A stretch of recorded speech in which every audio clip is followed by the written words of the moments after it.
time around, Deep Images is going to do something special. There's an incredible film that we all love, and it's never been covered on this channel, even though it's my second favorite film of all time and my favorite horror film. So I guess I've just been saving up for the perfect time. So Friday marked the 45th anniversary of the release of Dawn of the Dead by George A. Romero, and so that was April 14th. It came out in 1979. So I was able to go at the only art house theater in Charlotte. It took until 2 years ago for us to have an art house theater. So, Wow. we may have the basketball people, we may have the banks, but we're still working on the culture part. So this was really a milestone. And I know the guy who owns it, and he really did save up for years to do this. And his experience. So I've seen Dawn of the Dead, a conservative estimate. I'm counting all three cuts. I've seen the film at least 75 times, if not Ooh. more.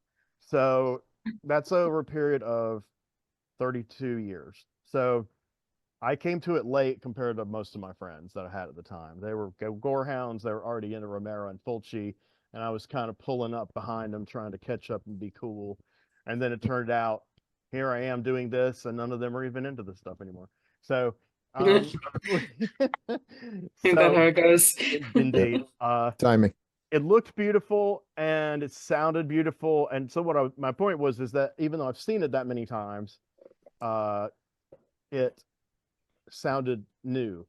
Now, I would be very curious to see the Dario Argento cut be mastered like that theatrically, because the soundtrack is not totally different, but probably 50% different.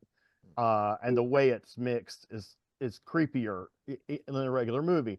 But I think Romero laid in the library recordings very well. He's got a good ear. He selected them well. I don't know why he chose to do that for the North American, but I had no problem with it. And the twonky, that thing that, that little theme that goes by, and there's the fountain at the end of the movie. I think that's called the twonky. I forgot who wrote it. It's not. I think it's the gonk. I think it's the gonk. Yeah, the twonky's another piece of music. Okay, Yeah. the gonk. For years, I thought Goblin wrote it because they put it at the end of one of the CDs of the soundtrack, but they didn't write or perform it. Not that it's no, I'm sorry. Yeah, it reminds me of that Charleston they play in the original Evil Dead. It has the same kind of, I don't know, cachet, I guess. Cool. And so thoughts about the movie. I'm gonna give mine. No, I'm not gonna give mine first. Those are the basic ones. I want to give my thoughts about like how the movie, like the story and the feeling, and also why they, not why, but explaining that they cut from the extended version is like the main version you can buy and everyone collects now. It's not Romero's preferred version, but I love it the most personally. Theatrical cut is missing 13 minutes and it's spread all through the movie. So it's not like, you can go, there's one big scene they took out. So anyway, I'll get into all that and how I feel about the movie, the story, what it means to me. But I want to let Tim talk about the theater experience first, because he had one that kind of blows mine away. And so it's, Tim. Yeah, so I got to experience this movie at the Monroeville Mall where it was filmed. They have a Cinemark multiplex that actually is where the J.C. Penney's used to be at, and that's prominently featured in Dawn of the Dead. And then the Monroeville Mall itself has a lot of Dawn paraphernalia. There's a Living Dead museum that has a lot of props and things from Romero's various movies and other kind of like zombie movies and zombie adjacent stuff. There's a George Romero bust that's there in the in the mall. When I was a kid, I grew up about 15 minutes from the mall or so, and I hadn't seen Dawn of the Dead until I was a teenager. I actually watched it on YouTube, of all things. And so I took for granted, I really didn't know that Dawn of the Dead had been filmed there. I don't even think I knew what Dawn of the Dead was at the time, to be honest with you. So once I became a fan of the movie, I was obsessed with it being filmed as close to me as it possibly was. In fact, my hometown in the Pittsburgh area is McKeesport, and the scene where Peter gets the keys for like all the shops and things, there's a high school football schedule on the wall, and McKeesport is listed on the high school football schedule, which I'm always thrilled to see that.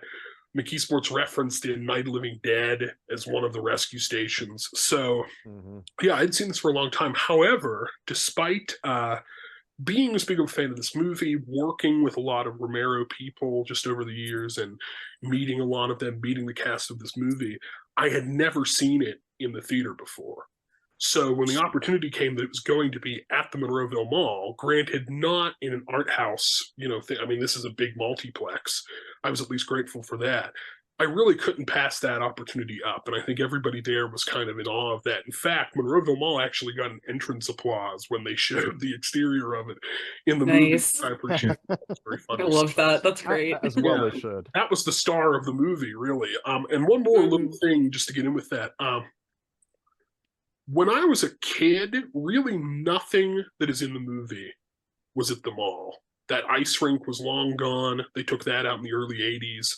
Most of the stores were completely different. There's that Brown Derby restaurant, which was long gone by the time that I got there.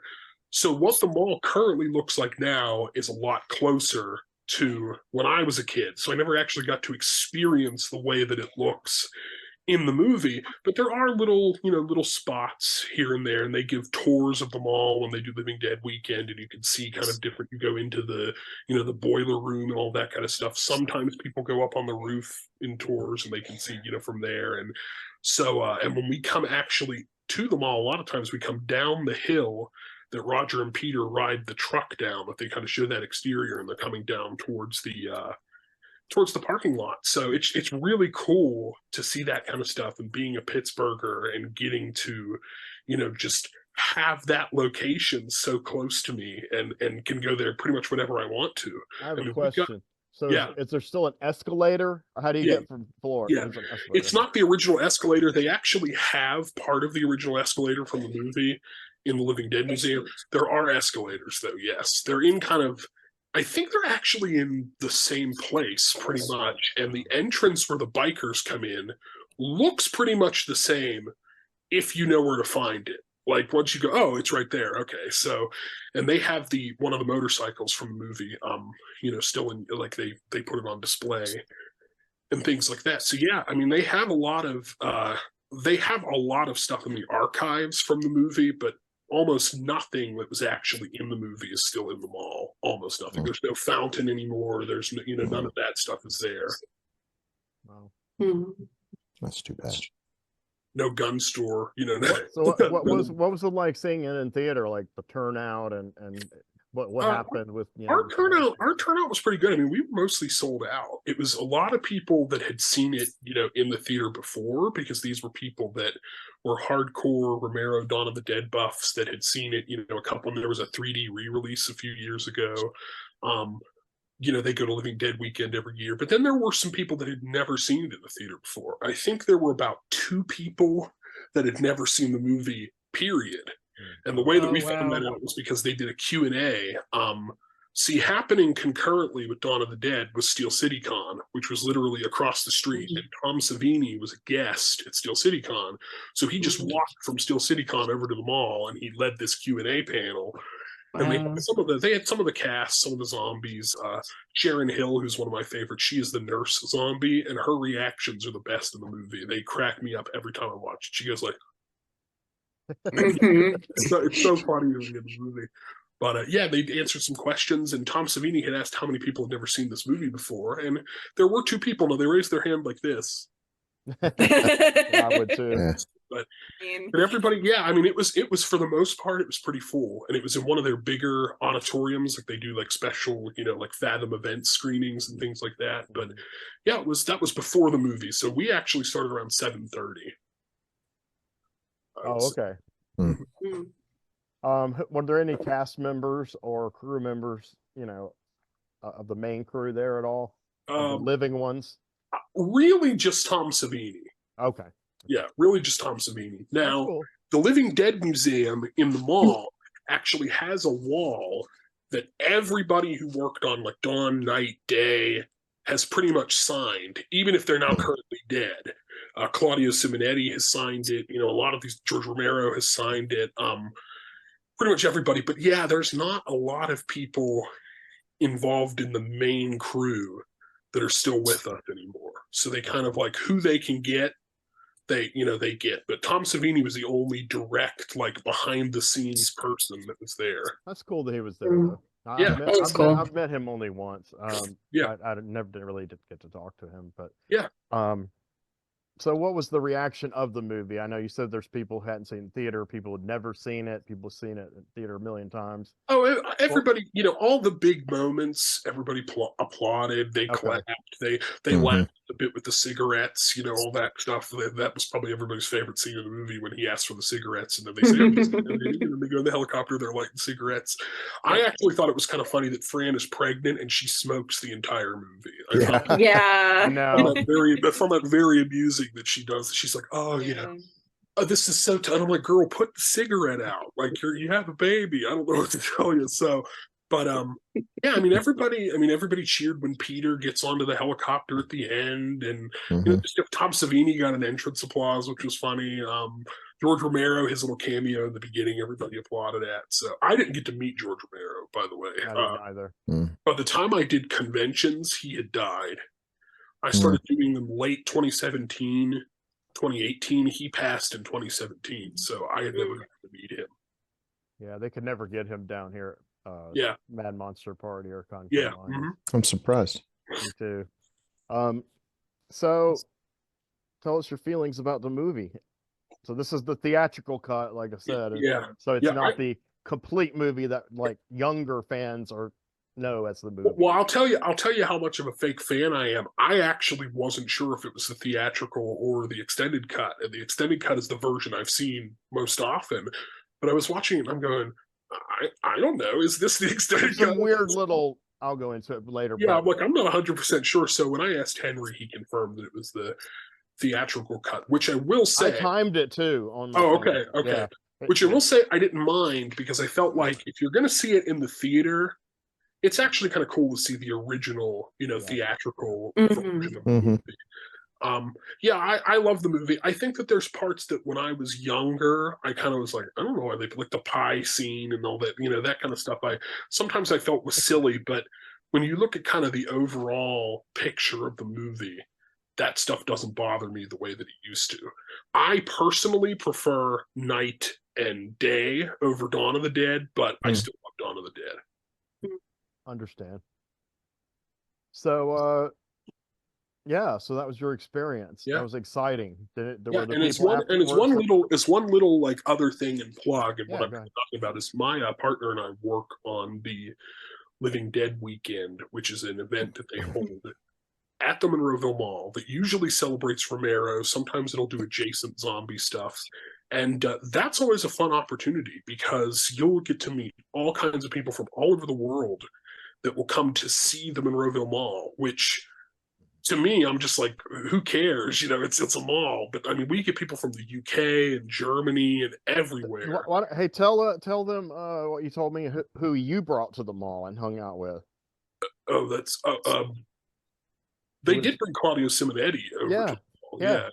I actually didn't hang out with him. My but partner, you were there when he came to the mall. Yeah, he and Goblin decided that they wanted to see it while they were in town, and so they got them to sign, the Living Dead Museum wall, and he got to see it. And the really funny thing is that people actually recognized Claudio Simonetti, which I never thought people in this area would recognize who that was, but they kept stopping him at the mall, being like, "Are you Claudio Simonetti?" And so he's become kind of big. I mean, he's toured relentlessly with Goblin for 12 years now. Yeah, and he signed my Suspiria Blu-ray, which is cool. But nice. He actually had said that he would love to do like a tour or an accompaniment of Dawn of the Dead live, but the rights kind of, that sort of prevents him from doing that. But he was like, oh, if they can ever do it, I would love to play it live in the mall. We could set up a place to do it. And they were like, we'd love you to, but the rights are a little bit hectic right now, so we don't know if we can do that. You'd have to clear out anybody who is a possible customer, because you can probably attest to this. Goblin is one of the loudest shows I've seen ever in my life. Yes, it was off the charts. And the best thing about them is not only are they loud as shit, but they play the movie and then he plays like an hour of themes from other movies. So me, who's now an old man, I'm like, oh, I gotta go home and go to bed. Like, I can't. Remind me which movie you saw them with, more movies It that was they played all the. Suspiria was the first one, and then it was Demons, and he played themes from like Phenomena, Opera, The Card Reader, Nice. Cut and Run. He did play part of Dawn of the Dead. He played like the opening, like the big opening part of that movie, but he didn't actually get to, play accompaniment with the entire movie, which I actually think might be a little bit difficult because of all the library music, but he was able to do Demons, and that has a bunch of, other artists' music in it, so it probably would work the same way. Well, the Dario Argento cut is it. He could just play that. That's one piece of music. Oh, okay. I didn't realize that. I mean, I've never seen that cut. It's the soundtrack called Zombie, Zombi. Okay. I had to order it when I worked at Borders. I don't know if it's in print. Zombie, Dawn of the Dead. It's a pretty long CD. It's actually on Spotify, I think. Like if you type in "zombie" with an I, I think that's the version that's on Spotify. I think it is on Spotify. But it's really more, they're the auteurs of the music, and I know someone watching this is going to come at me, but there's a lot of myths that I personally have debunked, but maybe I was wrong, so I'm just going to say that right away. But debunk the debunking now. That's right, exactly. Gotta make sure we have every detail right. Mythbusters getting a retraction. Yes. I don't think they'd ever do that, but it says in the credit music composed and performed by The Goblins and Dario Argento. Okay, first of all, that's pretty sloppy to put the wrong name of the band doing your soundtrack. They have never played as the Goblins, ever. The other thing is, Dario Argento did not write any music. He just, as he did with the script and the producing and the directing, he took credit for the whole movie over the years at different times. Sometimes he only did a little, sometimes he did everything. It's kind of like Paul Morrissey and Antonio Margheriti, that kind of stuff. I personally, knowing about Argento, which is a lot, and having heard all the music in all of his and Romero's movies, I don't believe he composed one note for that film. So I'm not saying this to diss Argento. I'm saying it to praise Goblin. And so that soundtrack album is credited to them. It's credited to Goblin. It's not credited to the Goblins and Dario Argento. Maybe he wrote for The Goblin. Yeah, maybe. Maybe so. He got confused. Might be, yeah. That would be a Claudio Fragasso thing there. Goblin turns into Troll and Troll 2. Is it my turn? That's up to you. I didn't mean to usurp you, man. If you have more anecdotes. You're the person who's in charge. Well, I don't know about that, but your turn when you say it's your turn. I've been going last. Anyone who watches the show knows I've been going last or not at all the last several segments. So there's going to be a lot of episodes where you won't hear me or barely see me. You'll see me, but you won't hear me at all. And I know y'all are happy about that. You'll be relieved. Like, God damn, he finally shut up and let these other knowledgeable people talk about movies. And but I'll go ahead and get into it. I told you where I saw it and the poor attendance, and I thought it was poor. They thought it was incredible, and I want to ask Brad, the owner, who I've known for about 20 years. I want to ask him if he was disappointed, because he's very shrewd about this stuff. Plus, he wants to make money. Henry, can I make one point? This movie's almost 50 years old. In 1978, when I saw this, if they had another option that I could have watched a movie from 1928, I don't think you would have gotten 50 people in that theater. The fact that you can still get 50 people in a theater for a 50-year-old movie is actually kind of fair impressive. point. Yeah. But also you can go to a Metropolis screening and probably get way over 100 people. There's a few like that.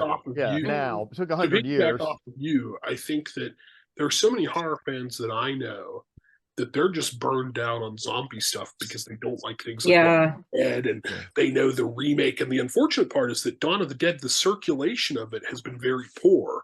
So what I found is that you kind of had to have found a movie at a certain point in your life and then have seen it.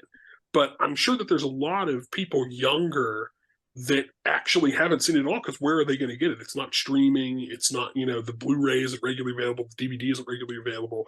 So I agree with you, Bill, that like to even get 30, 40, 50 people to come see that movie, I think is quite the accomplishment. Well, my point was not an impugnment of the movie. No, I know. It was an impugnment of my community. Not the movie. No, it was. I mean, yeah. I don't have to brag about where the city I live. I don't care where I live. I'm on the internet. I could live anywhere, and pretty soon I'm gonna maybe live somewhere else altogether. So, the whole deal is it's really hard to get Charlotte audiences enthused. They don't act passionately about movies when they're in movie theaters. I thought this would be different because it's more like a cult movie or a horror, gory, be the kind of thing that has a reputation for stirring crowds that way. Yeah. And I also want to say it also has a reputation in this part of the country. I don't know if Bill probably knows this, but for having huge African American audiences who loved it. And there was a few multiracial, biracial people, but nobody I could. Yeah, not really in our theater either. There were a couple, but it kind of screened all over Pittsburgh. So there were two other places that were of prominence that did it. One was the Riverside Drive-In, which is where I help Gene work on that Monsterama that I always talk about. That's at the Riverside Drive-In. They did a double bill of Dawn of the Dead and Day of the Dead. And nice. The Harris Theater, which is kind of this artsy theater that's in downtown Pittsburgh, also screened it. They had a couple of people that had starred in the movie there. And I think that turnout was a bit more diverse, but at the mall itself, not for that particular movie. There was like maybe a handful. Well, the thing is, as much as we love it and talk about it and feel it when we experience this art, the 80s are over. Yeah. Those days are gone. So the stories I have heard tell from personal friends and other anecdotal, and I saw it when it was there. There was a drive-in called Queen Park on South Boulevard, which I live off of currently. I don't live far from where Queen Park was. So Queen Park, had the big tower and everything, and it had but they were starting to take the drive-in part out by the late 70s. So when I started listening to rock music a lot, I got into that late too. About I was 12 or 13. Yeah. Now people probably are into when they're 3, But I'm on TikTok playing Dawn of the Dead. But one of the things that Fran does while she smokes while pregnant is she puts rock music headphones on her belly so the baby can listen to it. She's like, I'm going to chain smoke. You can listen to rock music. Nicotine and rock. It's good. Get them used to it. So I loved it, and I listened to WRQ here and Charlotte, and they always talked about the midnight movies, and midnight movies were a strange, weird, crazy thing that I knew nothing about. That, like a lot of strange, weird, crazy things I knew nothing about, I immediately, or at least sometimes hesitantly, slowly, had to know everything about. Experience. It took me many years to experience a lot of the movies that they played in 1980, 81, 82 there. But they did play Dawn of the Dead. Most of the story I don't recall the stories about Dawn of the. Oh, there is one. There was one at the time that happened. This is so horrible. This was one of my schoolmates. So mind you, we're in beginning junior high, and this movie just comes out, and these kids, two guys, are like, they're already there because the people that I went to school with in junior high and high school are very privileged, very entitled, and very wealthy. So the African Americans were bussed in. That was 50% of the school. 50% were wealthy people from the immediate neighborhood, which has only become insanely more wealthy now.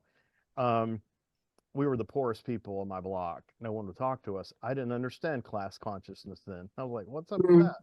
But my whole thing is that they would always tell ridiculous stories about things they did. And first of all, you're right. Did they really do it? But if I questioned them, they would, as they usually do, beat the fuck out of me. So I just stayed silent. But the other thing is, years later, I realized, and partially at the time, that it couldn't have gone down the way they said it went down.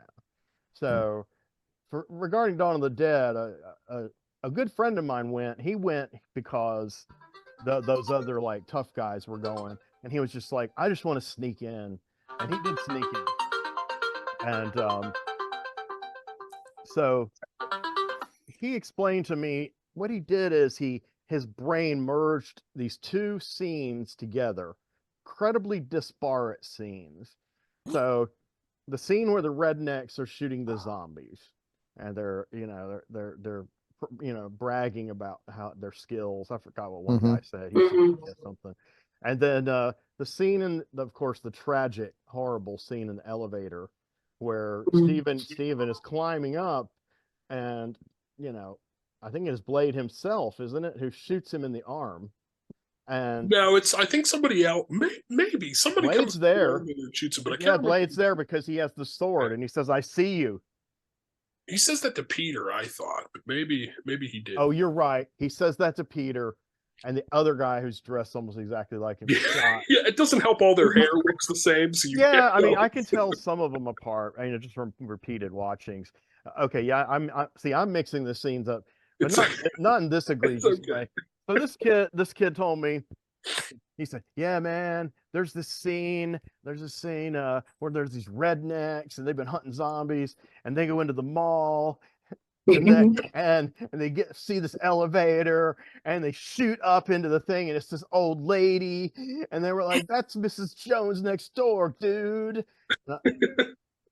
Like, I don't really understand how this narrative formed in this person's head. Yeah. That's all of it had some relation to the real thing until the old lady part. I always tell people that if they want to know what kind of like Appalachian Rust Belt, salt of the earth Pittsburghers are like, to watch Night of the Living Dead and Dawn of the Dead, because the faces, the way that people talk, the way that they interact with each other, very blue collar. I mean, that's even still today.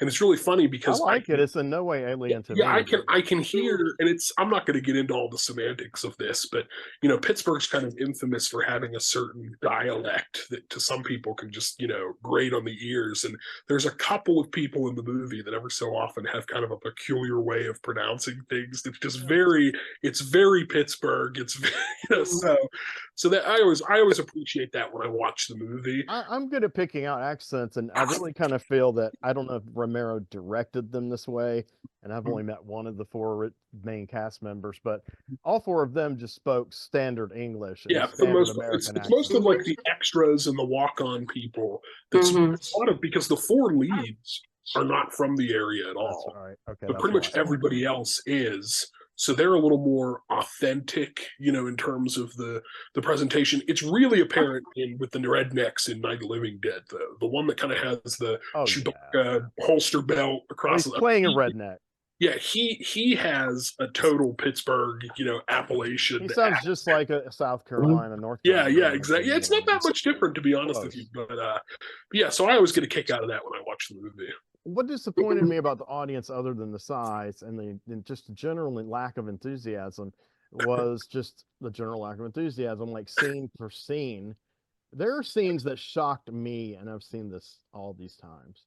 I've never seen it that big, and sound had never been that immersive.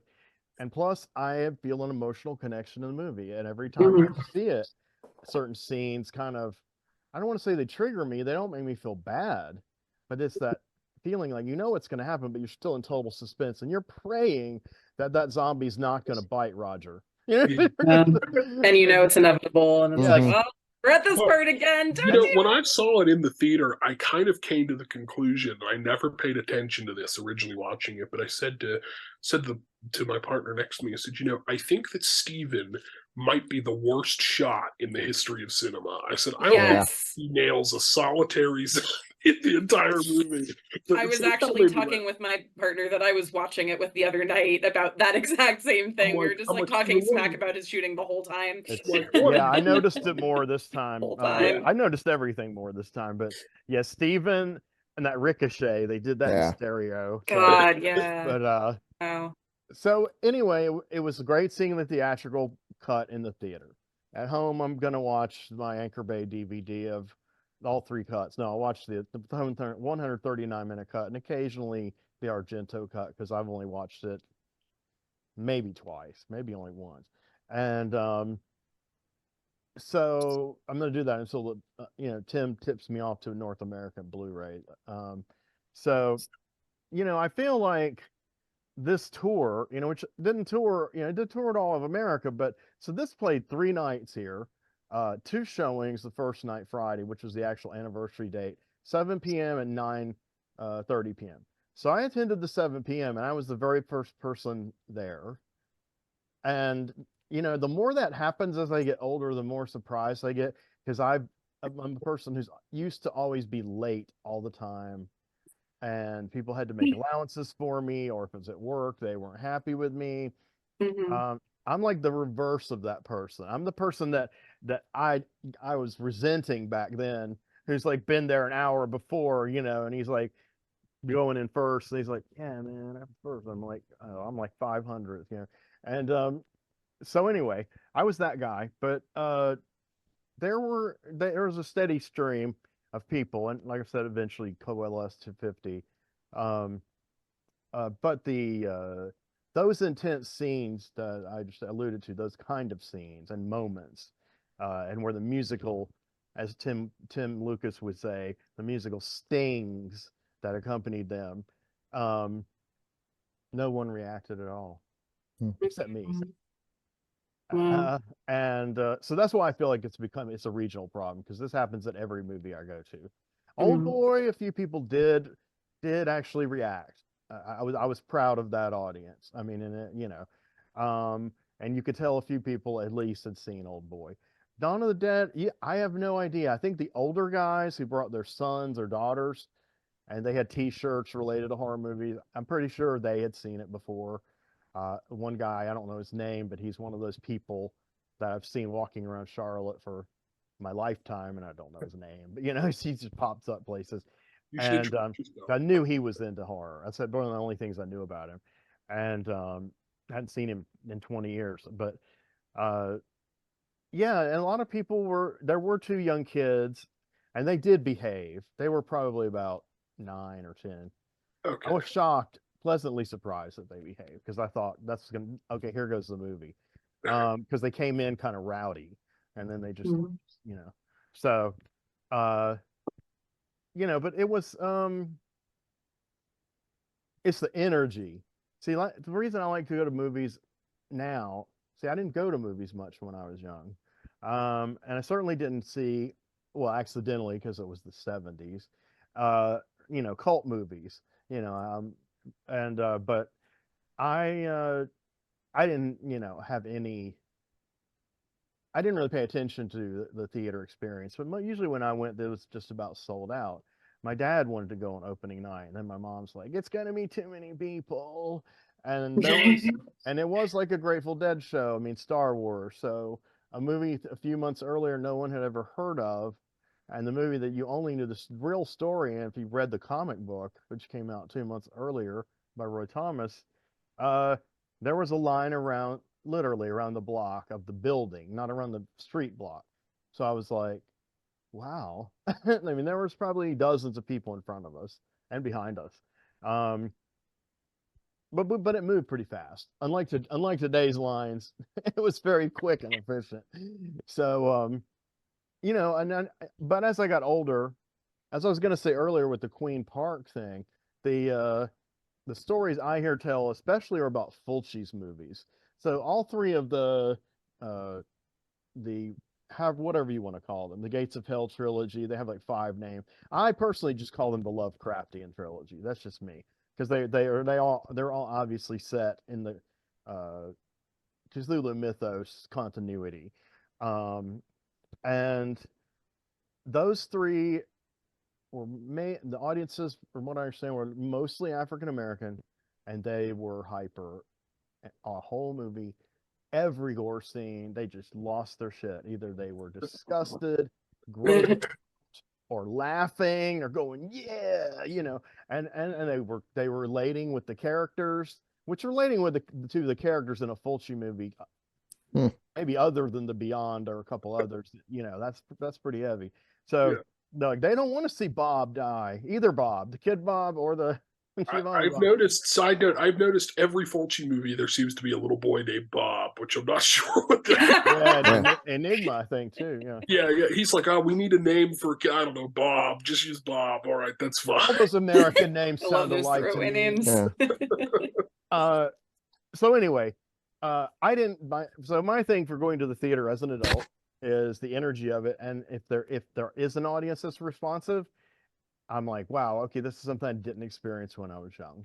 And one of the only times recently I've experienced it with the Marvel movies a lot. Yeah, and I can tell a lot of the people that read the comics. But I saw Purple Rain, it played nationally after Prince passed, and it did so well it had to be held over. So the very last showing, this is just synchronicity, the very last showing played and ended 1 hour before the very first showing of Captain America Civil War. So of course I bought both tickets. And so Prince, there were only like 6 or 7 people in the theater. And 4 of them were African American, 5 of them were African American. And I was just the 8th. And it was hyper. Not relentlessly, but all the right places they reacted, and they reacted in a way that that I've had friends over watching movies react. They're like, "Oh wow, man," and like it's a communal event, and something they like together, and like a rock, like a rock show, or a rock show. That's kind of an antiquated way to put it, but so anyway, that doesn't happen much here. I was hoping it would happen for Dawn of the Dead, but in the Fulci movies, yeah, they loved Fulci. So I've heard Fulci stories at the Queen Park from people for years. Tim McLean went. Some of my friends are older. I went there a lot. But this showing, regardless of reaction, can touch real quick on the other reason I go see these movies. I go see these movies alone. I mean, very rarely someone comes with me, but I prefer to go to see them alone. And I always sit in the top row, and to me, I'm communicating with the movie the way I would on my television. Here's the work of art. I'm meeting it halfway. I want to know what's saying, what it's doing, and it's, going through me, and I'm absorbing it and processing it. And none of this other people or, anything matters. And that is how I felt here, but I felt a little more relaxed being that way. At Mandy, it was hard.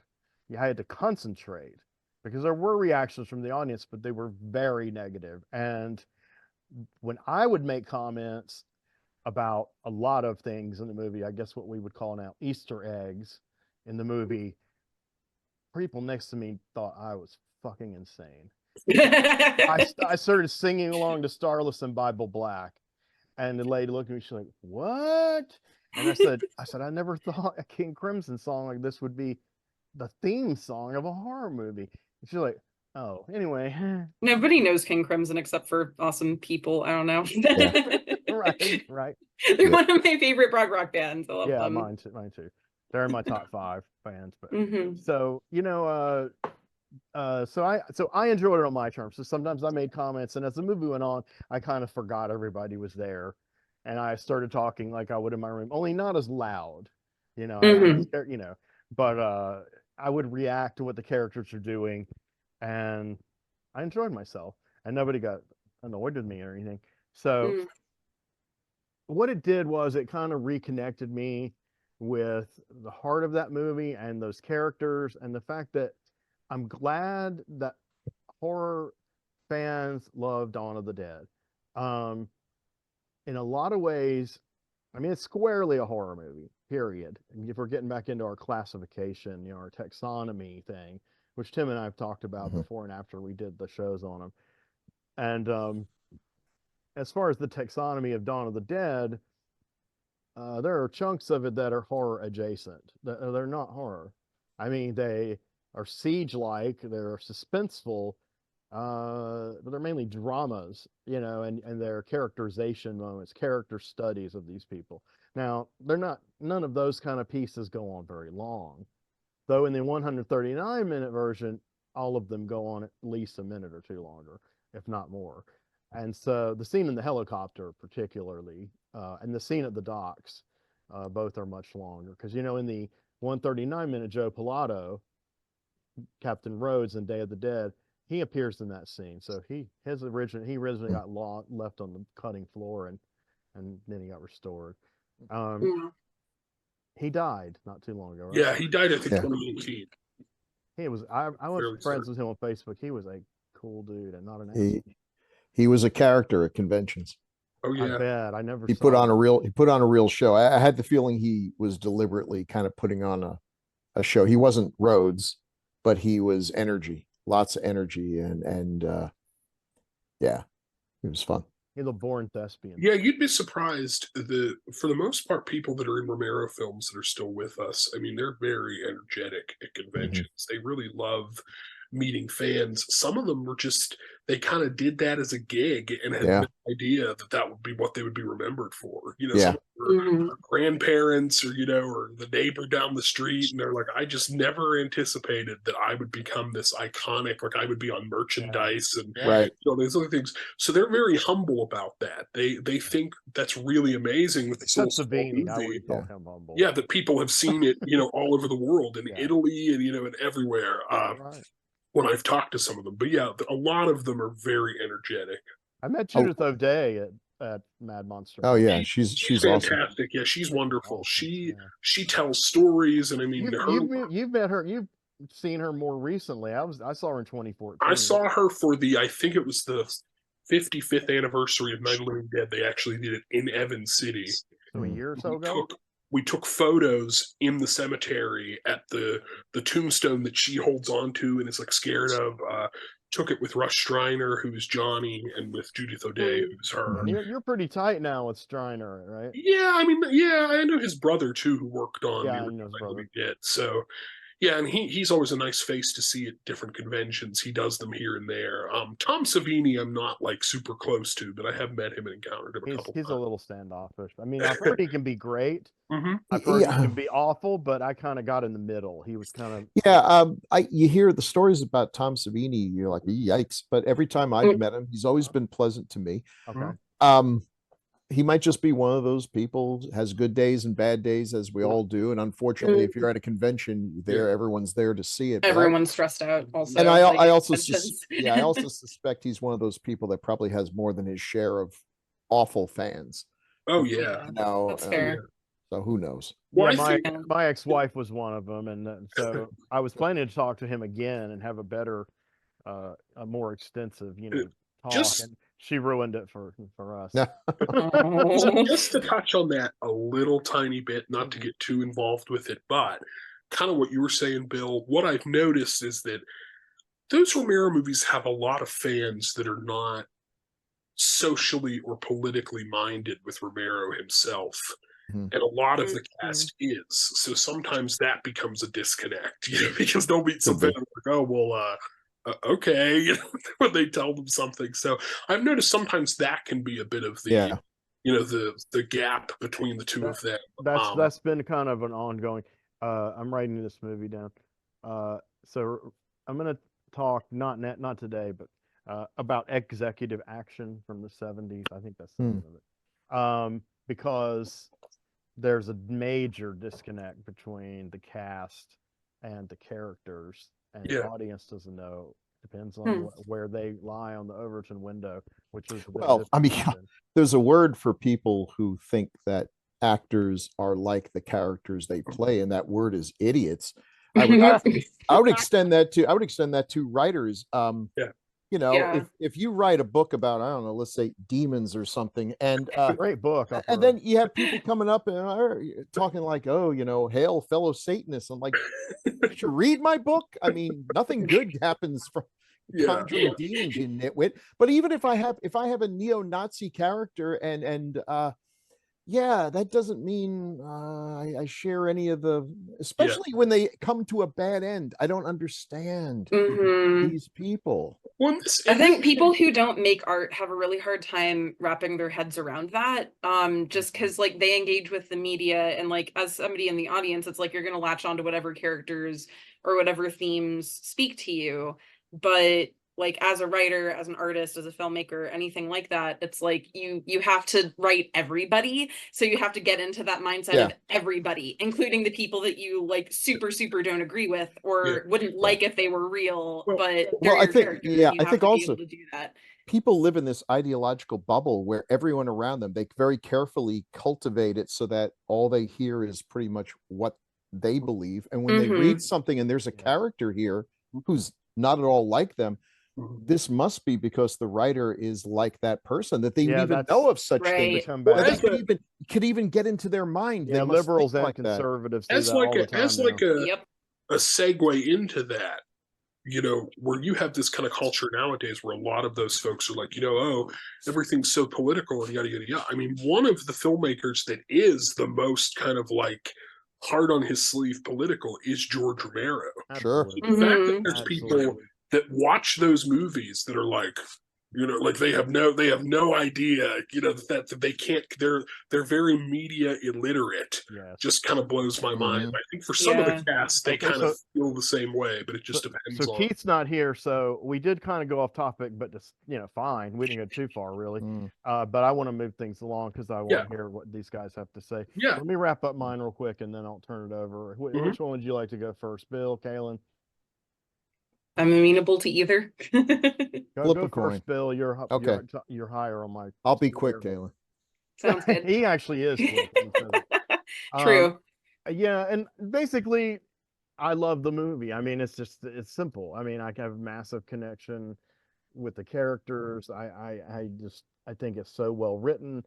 I think the acting of the first of the four principals, I think those are some of the most underrated performances ever shot in an American film, ever. And I've thought that since I first saw the movie. I was like, why aren't these people doing all these other movies, you know? And I've even talked to Ken Foree a little bit about that. Ken Foree I've talked to several times, but out of the cast, I think that's the only one I've met. And you know, there's Ken Foree in particular. There's things he says when he's having the conversation, and he says, like, the gun thing. He points the gun at Steven because Steven almost shot him, and he's like, pretty scary having a gun aimed at you, isn't it? And he pauses a few beats. Isn't it? And he also, when he does, when you have reveals about Peter, like, you know, who he is, most of those are in the 139-minute cut. But in this one, and I noticed it was, you reminded me of it, Kaelyn, the thing about the abortion, I've always found this interesting, that, well, first of all, there's no judgment in this movie whatsoever about it. That's lovely. And the other thing is, he says, it's not too late, and I know how. So you're imagining like he got some kind of medical training when he was in the army or SWAT. It just seems like he's some kind of polymath. And also, like, we're talking brilliant, you know. We're also like talking, like, you know, the film came out in the late 70s, and, you know, like, people who were involved in like any kind of the like left, like, revolutionary kind of movements like Black Panthers and everything like that, like a lot of people ended up learning those skills in order to help their communities. So it's like, you know, there's a lot of connection there with just the political situation. You're so right. You're so right. But what they do is they only focus on the military skills. They don't focus on the fact that they fed food to the community every single day. Every single day. And also, it was women leading that. So yes, it there was you go. women leading that. You're very right. I took an entire grad school course on like the long 60s, basically, with one of my mentors and my graduate program, and like we delved into everything the Black Panthers did. It was really, really interesting. Yeah, so to that end, Fran people need to know. But Fran is a lot more proactive than, like, say, Barbara, for example. Yes. Well, I think Fran, next to Peter, is the most intelligent and organized mentally. Yes. She like, Peter's my favorite character. Fran is a close second. Like, the two of them just, they're just really good. She gets to that point, but I gotta say, the first time I saw this, I was screaming at the screen. Why is she standing there while this guy is trying to reach for a hammer? I developed that the other and on night. Friday when I rewatched it, yeah. Just like Fran. Yeah, that is it is a lot to throw at someone, you know. Yeah. I mean, it's like, your boyfriend's a fuck up. You can't do worse than him. You really can't. But I like Flyboy, and I was rooting for him, man. I was rooting for Roger. I like Flyboy, but he is definitely a himbo, as the kids would say. He just himbo, yes. Yeah, but I love the word he's, himbo. He's really very identifiable because he is what the vast majority of us would be in a zombie apocalypse. I know we like to think we're Arnold Schwarzenegger or Rambo running around surviving. We're Rick from Walking Dead. We're not Rick from Walking Dead. We're one of the zombies from Walking Dead 2 seconds after the start of the zombie apocalypse. We're the idiots who are like, Grandma, but you've been dead for 2 weeks. Grandma, hug me. Dead. And to his credit, why are you acting so weird, Grandma?